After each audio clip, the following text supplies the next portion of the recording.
In the golden age of television, one show stood taller than the rest, a titan that defined the Western for a generation. That show was Bonanza.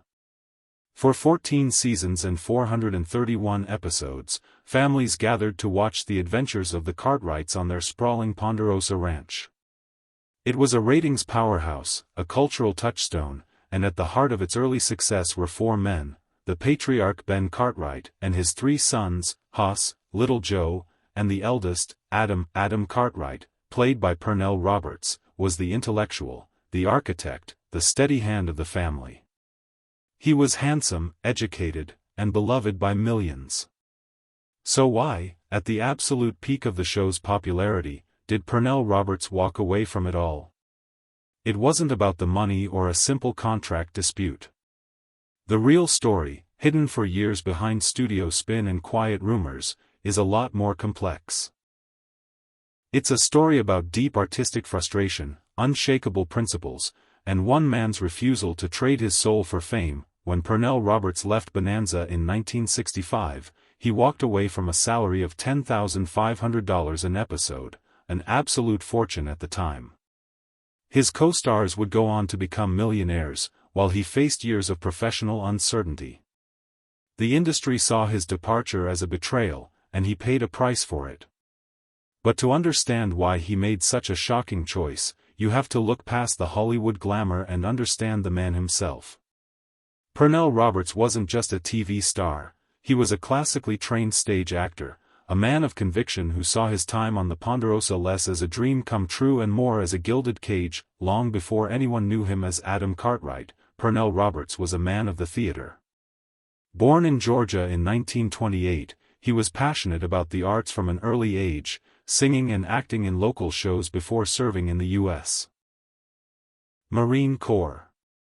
After his service, he didn't run to Hollywood, he ran to the stage, which he felt was his true calling. He dove into the thriving off-Broadway scene of the 1950s, tackling some of the most demanding roles ever written. That he played Mercutio in Romeo and Juliet, the lead in Macbeth, and Petruchio in The Taming of the Shrew. Critics loved him, and he even won a prestigious Drama Desk Award in 1956 for his Macbeth. This wasn't an actor just chasing fame, he was a serious artist who believed theater had the power to explore what it means to be human. So when he was cast in Bonanza in 1959, it was pitched as something new, a sophisticated, character-driven Western that would be better than the simple shoot-'em-ups filling the airwaves. Roberts was drawn to Adam Cartwright, the Eastern-educated architect, a character that promised some real depth. That he signed on, thinking he was joining a show that shared his artistic standards. The show was an instant, massive hit, and Pernell Roberts became a household name. But as the seasons went on, the promise he saw in the series started to sour into a deep, consuming disappointment. He quickly found out that network television, with its brutal production schedules and focus on profits, was a world away from the artistic freedom of the stage. He was a star, but he felt like a fake. For an actor who had sharpened his skills on Shakespeare, the reality of weekly TV was a harsh awakening. The artistic compromises just kept piling up, grinding him down. He wasn't quiet about his frustration either. He openly criticized the show that made him famous, which was practically unheard of in the tightly controlled studio system of the 60s. His disillusionment came down to a few core problems, each one chipping away at his spirit. The biggest source of Roberts's frustration was the writing. He felt the show had abandoned its promise of being smart television and had settled for being safe and mediocre. In interviews, he didn't pull any punches, calling the show's scripts junk TV and accusing the network of perpetuating banality. He felt the writing was formulaic, designed to play it safe and not offend anyone, which to him was the exact opposite of good drama. He once told a reporter, there had been an obvious effort to play it safe, to make Bonanza a good family show that would offend no one and hit a consistent level of mediocrity. He wasn't getting the sophisticated storytelling he was promised. Instead, it was the same story on a loop: a stranger comes to the Ponderosa, causes some trouble, and the Cartwrights fix it all by the end of the hour. This stagnation was torture for Roberts. He summed up his feelings with a sharp, dismissive analogy that sent ripples through Hollywood. My being part of Bonanza was like Isaac Stern sitting in with Lawrence Welk. It was the cry of a classically trained artist who felt his talents were being wasted on pop culture fluff. He complained that playing Adam Cartwright only allowed him to use about 1/10 of his ability as an actor. This wasn't just ego. It was the despair of a craftsman being forced to use a sledgehammer for a surgeon's work. By his last years on the show, he was so over it that he reportedly stopped reading scripts ahead of time, simply showing up, asking for his lines, and getting the day over with. Adding to his frustration with the scripts was his huge disappointment with Adam Cartwright himself. The smart, worldly, college-educated man he'd signed on to play seemed to have vanished. In his view, Adam, just like the show, had become flat and one-dimensional. He never grew, never changed, and never broke free from the rigid family dynamic that the show was built on. One of his most frequent complaints was about how the Cartwright sons were portrayed. "Isn't it a bit silly for 3 adult males to have to ask fathers' permission for everything they do?" he famously asked. Here were 3 men, all in their 30s, still acting like kids asking their pa for approval. To Roberts, this wasn't just bad drama, it was downright disgusting. For a grown man to have to act out. He said, "I have an impotent role. Everywhere I turn, there's the father image."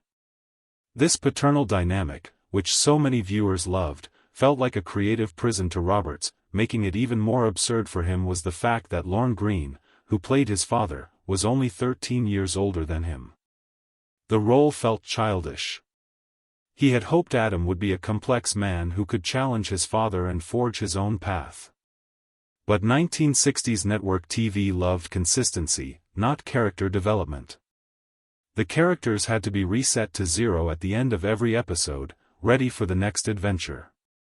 For an actor like Roberts, that was artistic death. Beyond all the creative issues, there was a deeper reason for Roberts's break with Bonanza, one rooted in his personal principles. Pernell Roberts wasn't just an actor, he was a passionate activist for civil rights. At a time when most stars avoided politics, Roberts used his platform to fight for equality. In 1965, the same year he left the show, he marched shoulder to shoulder with Dr. Martin Luther King Jr. in the historic Selma to Montgomery marches, a truly courageous act in a turbulent period of American history. This deep commitment to racial justice made his job on Bonanza feel more and more hypocritical. He was disgusted by the TV industry's lack of diversity and its lazy use of offensive stereotypes. He repeatedly protested the common practice of casting white actors to play Native American and Asian characters. On the Bonanza set, he pushed NBC to hire minority actors for minority roles, clashing with producers over what he saw as the show's sanitized and exclusionary version of the American West. That he didn't just complain, he offered solutions. He once pitched a storyline where Adam would fall in love with and marry a Native American woman, even suggesting that a black actress be cast in the role to make a powerful statement. The idea was shot down immediately by producers, who were terrified of losing any part of their audience. For Roberts, this was a clear sign that the show wasn't just artistically bankrupt, but morally compromised. It refused to engage with the most important social issues of the time. Staying on the show started to feel like a betrayal of his deepest convictions. He couldn't, in good conscience, keep taking a paycheck from a system he believed was part of the problem. The story of Pernell Roberts is a powerful reminder that some things are more important than fame and money. It's a story about integrity and having the guts to stand by your principles, no matter what it costs you. If you're finding this look into classic TV history fascinating, please take a second to give this video a thumbs up. And make sure you subscribe and hit the notification bell, so you don't miss our next dive into the hidden stories of Hollywood. By 1965, after 6 long years of creative battles and moral compromises, Pernell Roberts was done. The daily grind of working on a show he no longer respected had become unbearable. He later said, "I fought with the powers about the scripts, character development, and other things. It got so I was upset the minute I arrived for work. That's no way to live. He admitted that he just didn't have the stamina for that kind of long-term artistic compromise, saying it made him hostile and vindictive. The stress got so bad that he even sought professional help to cope. When his 6-year contract was up, NBC was ready to make him an offer he couldn't refuse. Bonanza was the #1 show in the country, and Adam Cartwright was a huge part of its appeal. They offered him a staggering $10,500 per episode plus residuals, a deal that would have set him up for life. His co-star, Lorne Greene, begged him to stay, reportedly telling him to stick it out for a few more years, bank the millions, and then go build his own theater, but for Pernell Roberts, it was never about the money. Years later, when asked about the fortune he walked away from, his response was simple: so the others made millions. How much does one person need to live? I've never needed or wanted that much. He chose peace of mind over a paycheck. He finished his 6-year contract and then, to the shock of the industry and his millions of fans, he left. Adam Cartwright was simply written out, with vague explanations about him moving back east or going to sea. The last episode Roberts filmed was titled Dead and Gone, a fitting end to his time on the show. Pernell Roberts never went back to the Ponderosa, and he never regretted it. In fact, he later said, "God no. I'm sorry I wasn't able to get out of my contract and leave sooner." Leaving a hit show at the height of its power is a huge gamble, and for a while, it looked like Pernell Roberts had made a career-ending mistake. Hollywood values players who toe the line, and Roberts had just kicked the line over. The fallout was fast and harsh. Roberts's public criticism of the TV industry didn't go unnoticed. Producers were wary of his reputation as a troublemaker, and were reluctant to hire him. While not an official blacklist, it certainly felt like one. He later acknowledged this, saying producers would tell other rebellious actors that if they didn't shape up, they'd find themselves in the same sorry condition that Pernell Roberts was in. The few offers he did get were often for roles that were just copies of Adam Cartwright, the very thing he ran from. He found himself in a professional desert, what he called the lean years. He confessed later, "Frankly, since I left Bonanza, I haven't been faced with the question of whether I would agree to do another series because the opportunity for offers simply never arose." He had traded global fame and financial security for his integrity, and now he was paying the price. He admitted the experience was painful and that he had to regroup emotionally, turning his back on Hollywood to heal, instead of begging for scraps in Hollywood. Roberts did what he always wanted to do: he went back to the theater. This was his true passion, the place where his talents were actually respected and put to the test. He spent the next decade performing in regional theater, taking on roles in The King and I, Camelot, and even playing Rhett Butler in a stage musical of Gone with the Wind. The paychecks might have been smaller, but the artistic fulfillment was immense. His return to the stage proved his decision to leave Bonanza was never about ego. It was about his genuine need to be an artist. He was even nominated for an award for his work in a Chicago stage production, a validation of the talent that television had tried to sideline. He was finally in an environment where he felt he belonged, far from the pressures and creative shortcuts of network TV. For 14 years, Pernell Roberts was mostly absent from a leading TV role. Then, in 1979, the ultimate vindication arrived. He was offered the title role in Trapper John, M.D., a spin-off of the huge hit series MASH. The show focused on Dr. Trapper John McIntyre, years after his time in the Korean War, now the wise chief of surgery at a San Francisco hospital. This time, things were different. Roberts was now a seasoned veteran who had paid his dues. He had leverage, and he used it. He was given creative input and control that he was always denied on Bonanza. He had script approval and a more flexible schedule. He was a partner in the process, not just hired help. The show was a huge success, running for 7 seasons and making Roberts a major TV star all over again, but this time, on his own terms.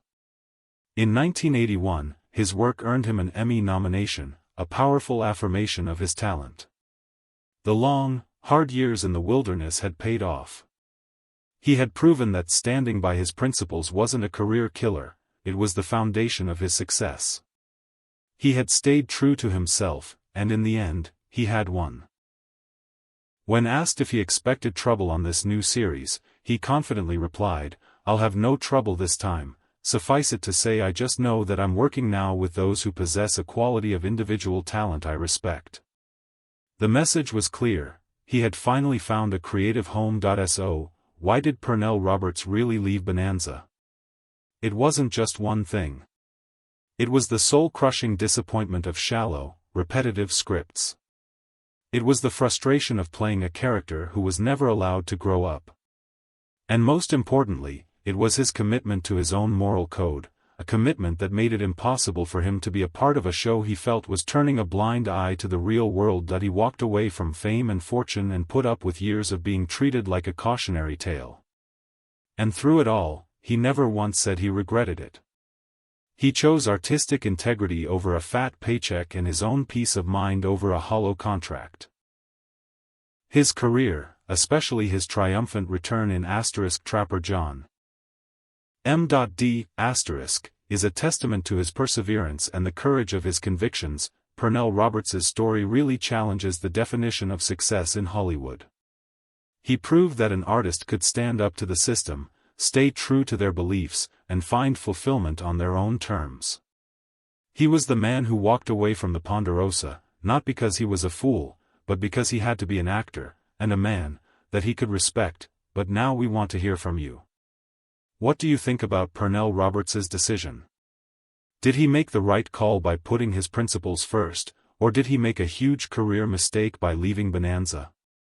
Let us know what you think in the comments section below. And if you enjoyed this journey into the real story behind a TV legend, please don't forget to like this video, subscribe to our channel, and ring that bell for more stories that uncover the truth behind the Hollywood headlines. Thanks for watching.